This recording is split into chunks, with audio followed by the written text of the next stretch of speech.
আশা কেতিয়াও নেৰিবা, কালিৰ দিন আজিতকৈ বেছি ভাল হ'ব।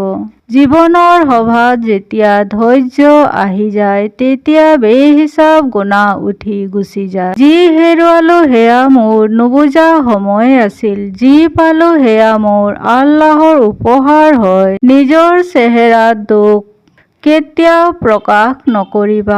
সময়ৰ ওচৰত নাই চকু, নাই কাণ আৰু নাই অনুভৱ কৰিবলৈ হৃদয়। নিশ্চয় নামাজ বহুত ভাল বন্ধু। মাটিৰ পৰা কবৰলৈ, কবৰৰ পৰা হাছৰলৈ, হাছৰৰ পৰা জান্নাতলৈকে। সঁচাই উচিত কথা কোৱাটো এটা ডাঙৰ সদকা।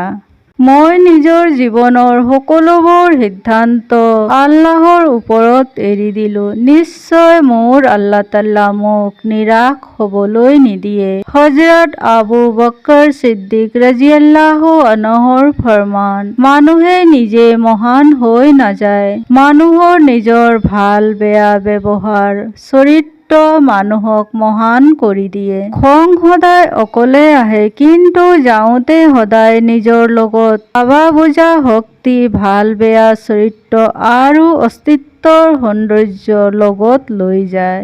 দুখীয়া মানুহৰ ওচৰত বহিবলৈ অভ্যাস কৰা, যাতে শুকৰিয়া আদায় কৰোঁতা হ'ব পাৰা। মই আচৰিত হওঁ সেইজনৰ কাৰণে যিজনে আশা বাদ দিয়ে, যিহেতু তাৰ ওচৰত ইস্তিগফাৰ পঢ়িবলৈ সময় উপস্থিত আছে। আজিকালিৰ মানুহ নিজৰ দুখৰ পৰা সিমান দুখিত নহয়, যিমান আনৰ সুখৰ পৰা দুখী হয়।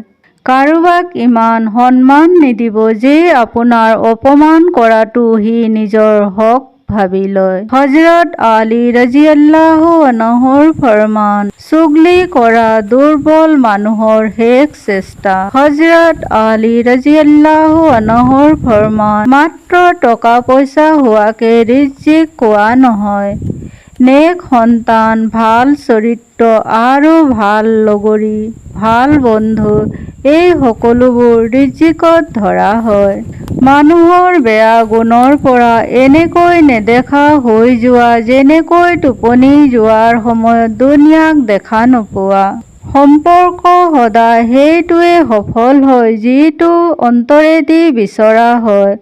সময় বা দৰকাৰৰ কাৰণে বনোৱা সম্পৰ্ক কেতিয়াও সফল নহয়। যিজনে আপোনাৰ পৰা সঁচা প্ৰেম কৰে, সেইজনে আপোনাৰ পৰা একো নিবিচাৰে। মূল্যৱান শব্দ সেইটো য'ত শব্দ কম আৰু অৰ্থ বেছি হয়। জীৱনত শান্তিৰে উশাহ লোৱাটো এটা ইবাদত হয়। দুখ যেনেকুৱাই নহওক কিয়, সকলোৰে চকুৰ পানী একে নিচিনা। হযৰত আলী ৰাদিয়াল্লাহু আনহুৰ ফৰমান, ইখলাস সেইটো বস্তু হয় যাৰ মূল্য একো দিব নালাগে, কিন্তু ইখলাসৰ দ্বাৰা সকলো মানুহকে কিনিব পাৰি। ভাল এয়া হ'ব যে যি ভাল বেয়া গুণ আপুনি বন্ধুৰ মাজত বিচাৰি আছে, সেয়া প্ৰথমে নিজৰ মাজত বিচাৰক। ভাল কামৰ আৰম্ভণি প্ৰথমে নিজৰ ঘৰৰ পৰাই হ'ব লাগে। নিজৰ ঘৰক আল্লাহৰ জিকিৰৰ পৰা শুৱনি কৰি ৰাখা। জীৱনত যেতিয়া মানুহ হেদায়ত পাই যায়, তেতিয়া সি এয়া চাব লাগে, মই কি কৰিলো আৰু কি কৰিব লাগে, আৰু নিজৰ ভুল লগে লগে শুধৰাব লাগে। শিক্ষা সম্পত্তিতকৈ বহুত গুণে বেছি ভাল, কাৰণ তুমি সম্পত্তিৰ হিফাজত কৰা আৰু শিক্ষা তোমাৰ হিফাজত কৰে। নিজৰ নীতি নিয়মৰ ওপৰত প্ৰশ্ন কৰাৰ আগতে এই কথাত মন দিয়ক যে আপুনি নিজৰ ফৰজ আদায় কৰিছেনে। যেতিয়া সম্পৰ্ক সঁচা হয়, তেতিয়া তাক চম্ভালিব লগা নহয়, আৰু যি সম্পৰ্কক চম্ভালিব লগা হয় সেইটো সঁচা নহয়। ডাঙৰ ডাঙৰ আশাৰ পৰা দূৰত থকা অভ্যাস কৰা, কাৰণ তোমাৰ ওচৰত থকা নেয়ামতৰ পৰা তোমাক দূৰত কৰি দিয়ে ডাঙৰ ডাঙৰ আশাই। যি বিপদ আপদ আপোনাক আপোনাৰ আল্লাহৰ ওচৰ চপাই দিয়ে, সেয়া বিপদ আপদ নহয়, সেয়া আল্লাহৰ ওচৰত চপাৰ এটা সুযোগ। সময়ে শিকোৱা সকলোবোৰ কথা গোটেই জীৱন মনত থাকে। সঁচা নিচিনা আৰু একো ইবাদত নহয়, মিছাৰ নিচিনা আৰু একো গুনাহ নাই। যাৰ মাজত যিমান সঁচা সি সিমান শক্তিশালী। মানুহৰ মূল্য মাত্ৰ ইমানেই যে সি নিজে প্ৰথমবাৰো নিজৰ গা ধুব নোৱাৰে আৰু শেষবাৰতো নিজৰ গা নিজে ধুব নোৱাৰে। মাৰ খং ৰাগ সদায় সময়ৰ লগত হয়। যেনেকৈ সময় পাৰ হৈ যায়, মাৰ খং ৰাগো পাৰ হৈ যায়। দুনিয়াৰ কোনো সম্পৰ্ক মাতকৈ মৰম লগা হ'ব নোৱাৰে। এনে পোৱা নাযায় তাহাজ্জুদৰ চিজদা কিবাটো আছিল আৰু সম্ভৱ হ'ব লগা আছিল।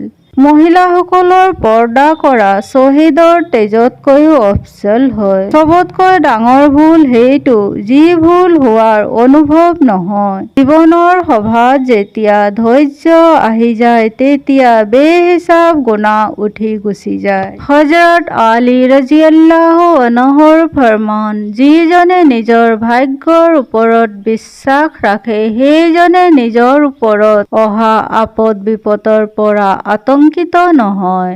যিজনে কোনো মুমিনৰ আপদ বিপদ নোহোৱা কৰিব, আল্লাহ তাআলাই ৰোজে কিয়ামতৰ দিনা তেওঁক আনন্দিত কৰিব।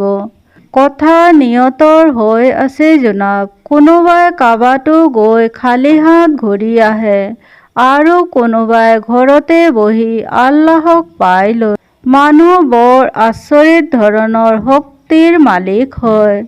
মৰি যোৱা সকলৰ কাৰণে কান্দে আৰু জীয়াই থকা সকলক কন্দুৱায়। হযৰত আলী ৰাদিয়াল্লাহু আনহুৰ ফৰমান, সখ্ততৰীন গুনাহ সেইটো যিটো মানুহে পাতল ভাবি লয়। ইছলাম অতি সুন্দৰ ধৰ্ম হয় য'ত মিচিকিয়াই হাঁহিলেও সৱাব পোৱা যায়। নবী কৰিম ছাল্লাল্লাহু তাআলা আলাইহি ৱাছাল্লামৰ ফৰমান, মুবাৰক হওক সেই সকলৰ কাৰণে যিসকলে নিজৰ আমলনামাত কচৰতৰ সৈতে পাব ইস্তিগফাৰ। ইমানৰ পাছতে ডাঙৰ নেয়ামত হ'ল ভাল পত্নী পোৱা। যিজন মানুহে নিজৰ ৰহস্য নিজৰ ওচৰত সুৰক্ষিত ৰাখিলে সেইজনে অতি সোনকালে নিজৰ মঞ্জিল পাই ল'লে। আমি ভাবো আমাৰ প্ৰতিপালক আমাক ওপৰৰ পৰা চাই আছে, কিন্তু নহয়, আমাৰ প্ৰতিপালক আমাক ভিতৰৰ পৰা চাই আছে। মুমিন ঠাট্টা কৰা, অভিশাপ দিয়া আৰু বেয়া মাত মাতা কেতিয়াও হ'ব নোৱাৰে। যিজন মানুহে মানুহক সহায় নকৰে, আল্লাহ তাআলাই সেইজনক সহায় নকৰে। ইনশাআল্লাহ আকৌ এটি নতুন ভিডিঅ'ৰ সৈতে লগ পাম। আসসালামু আলাইকুম ওয়া ৰাহমাতুল্লাহি ওয়া বাৰাকাতুহু।